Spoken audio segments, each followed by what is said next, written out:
Ok, pessoal, continuando então agora com as diretivas ou as construções if, else, if, else, que podemos usar dentro dos processos. Então, os ifs, igual que nas linguagens de programação, elas nos permitem avaliar condicionais.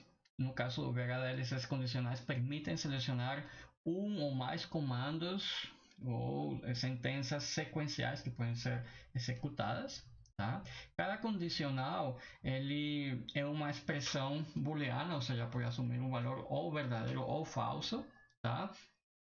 E uma sentença if ele pode ter mais do que um else if, pode ter um else if ou vários else ifs, né? Mas apenas um else, tá? Ou seja, um se não. Esses condicionais são avaliados na ordem em que eles são apresentados. Isso é bem importante, tá? Porque isso envolve implicitamente um conceito de prioridade que já vamos estudar. A sintaxe da construção do if e else if else está mostrada aqui. Então, começa com a diretiva if, uma condição, né? E a diretiva then é mandatória, né? Parece muito a linguagem Pascal, né? E aqui a sequência de comandos sequenciais. Depois, se o usuário quiser, pode colocar else if, condição, then e sequência de comandos, e pode ter vários else ifs, mas no final espera-se um else. Claro, é opcional o else, mas é altamente desejável colocar o else e a sequência de instruções que deve, ou sequência de sentenças, certo? Que deve executar o else. E termina com o endif, tá? Endif. Bom, isso com relação à sintaxe. E funciona do jeito que funciona em linguagem de programação. Então, se o if é verdadeiro, executa-se o que esteja dentro desse if. Se essa primeira avaliação do condicional do if é falso, passa-se a seguinte else if, certo? E vão sendo avaliados os else ifs na ordem que são apresentados. Quando um deles é verdadeiro, executam-se essas sentenças sequencialmente. Tá? Se nenhum dos else ifs é verdadeiro, então se executa o que esteja no else, certo? Se executa sequencialmente o que esteja no else. Tá? É possível alinhar declarações if e else if, ou seja, um if pode ter outro if com else ifs ali dentro, né? Aí eu gostaria de ressaltar uma coisa, cuidado com isso. É normal em software a gente alinhar, certo? Nem sequer em software é bonito fazer isso, então muito cuidado no hardware, tá? Porque um if, vocês vão ver, ele se implementa com um multiplexador. Basicamente é isso, ele permite direcionar lógica, tá? Escolher valores.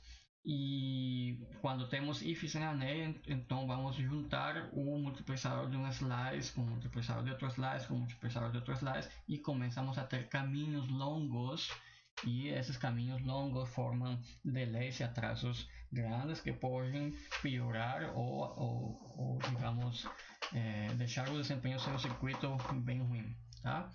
Então, muito cuidado, lembre que estamos escrevendo hardware, não é software. Então, outra coisa importante é que a avaliação ordenada do if, else if, else if, else if, else if, else, essa avaliação desses condicionais de forma ordenada implicitamente representa uma prioridade na execução das sentenças sequenciais. Tá? Igual que acontece em software. Temos dois exemplos aqui de circuitos usando sentenças if. Então vejam o primeiro exemplo, é um process sensível aos sinais A e B. Tá? Vamos imaginar que esses sinais A e B são do tipo std logic, tá? Ou seja, temos 9 possíveis valores assumindo, tá? Em cada um deles. E inicialmente, caso A e B mudem de estado, inicialmente avaliamos se A igual a B, então a saída chamada equal recebe 1, tá? Se não, então recebe 0. Vejam aqui o se não, então equal recebe 0. Então basicamente essa operação aqui, esse condicional A igual a B, isto vai representar uma lógica booleana, tá? Uma lógica combinacional aqui, ó, essa lógica combinacional, que pode ser tão complexa quanto vocês possam imaginar. Se a condição é complexa de ser avaliada, a lógica que está implícita ali vai ser complexa. Tá? Então, um comparador pode ser implementado usando lookup tables. Tá? Mas então ali temos um atraso, ok? Veja, então eu comparo A e B aqui e a saída desse comparador é quem seleciona o MUX, e o MUX está em silício dentro dos nossos slices, tá? Caso que seja iguais, então passa 1, e se não, então passa o 0, beleza? É assim que funciona. O if com multi-branch, ou seja, com vários ifs, pode ser implementado por multiplexadores de múltiplos estágios. Veja este exemplo aqui de dois multiplexadores, tá? Em cascata. Então temos um process sensível aos sinais A, B, C, S1 e S0 e S1. Se S0 é 1, aqui ó, se S0 é 1, então passa A para a saída chamada de C. Se S1 é igual a 1, então passa B por aqui, tá? Espera-se que quando S1 seja 1, então S0 seja 0, tá? Espera-se que funcione assim, mas esse espera-se não significa que o interpretador, não, a ferramenta de síntese entenda isso, beleza? E aqui temos o else, certo? Caso contrário, então passaria, ou seja, quando esse 0 não é 1, portanto é 0, passa o que vem por aqui, tá? E então se esse 1 também não é 1, então esse 0 vai passar por aqui, ó. O 0 vem por aqui, esse 0 também não é 1, é 0, então passa o sinal Z, recebe o valor de C, ok? Bom, muito cuidado em VHDL com sentenças if incompletas.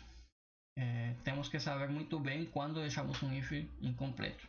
Isso pode gerar duas situações indesejáveis em hardware, que são loops combinacionais ou latches, tá? Registradores em forma de latch que são indesejáveis, eles não são nossos amigos definitivamente em hardware.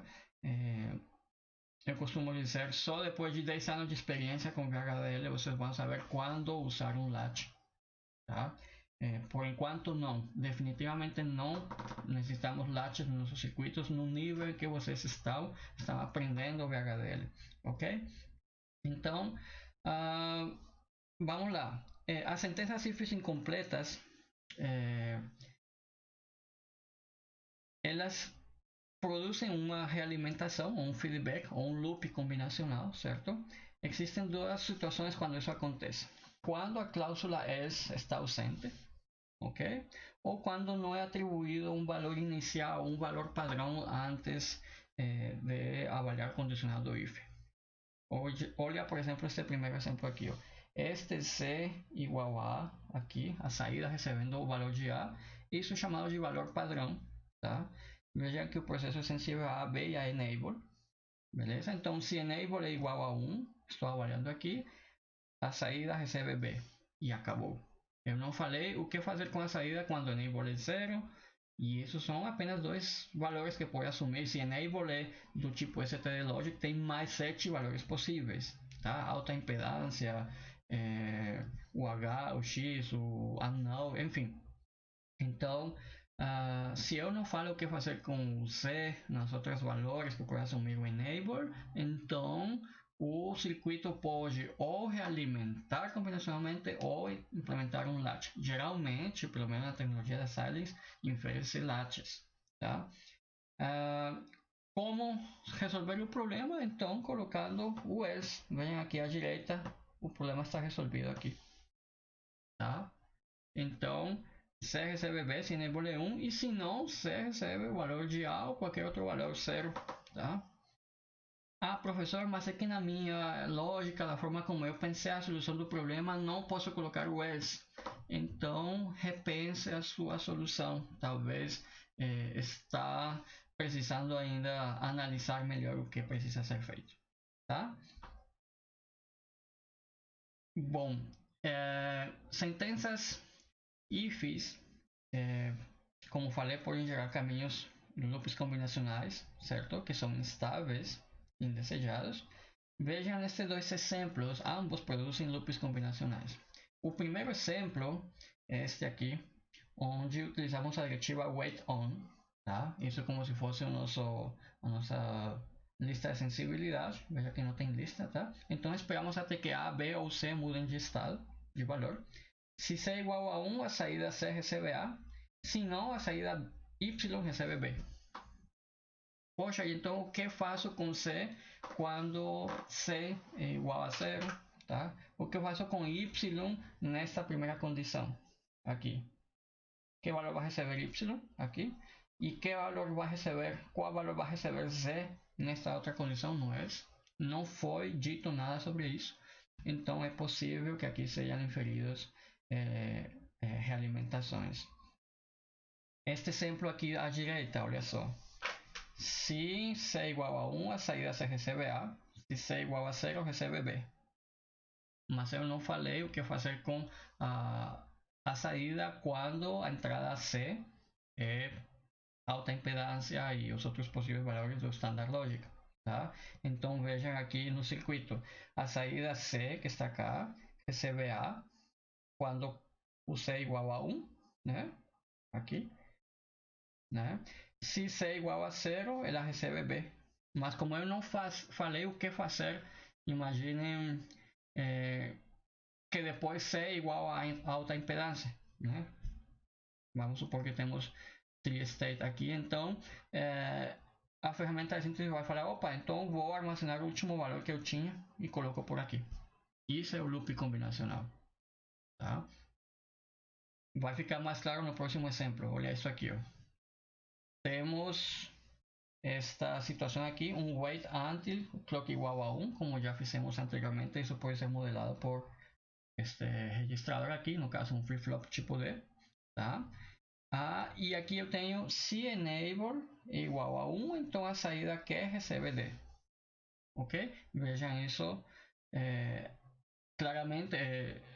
Eu falei o que fazer com Q, certo? Quando o enable é 1, mas eu não falei o que fazer quando o enable é 0. Tá? Então a ferramenta vai falar, opa, eu vou precisar, se enable é 0, eu vou precisar armazenar o valor anterior. E eu vou colocar por aqui, ó. Tá? Então, se enable é 0, veja que aqui tem essa bolinha, tá? No enable aqui, tá vendo? Uma bolinha ali. Então, ele vai falar, opa, eu vou armazenar o valor anterior e passo por aqui. Ok? Isso é resolvido utilizando o else. Aqui, ó. Tá? Se enable é 1, que recebe D. E se não, que recebe Q. Tá? É resolvido ou não, pessoal? O que vocês acham ali?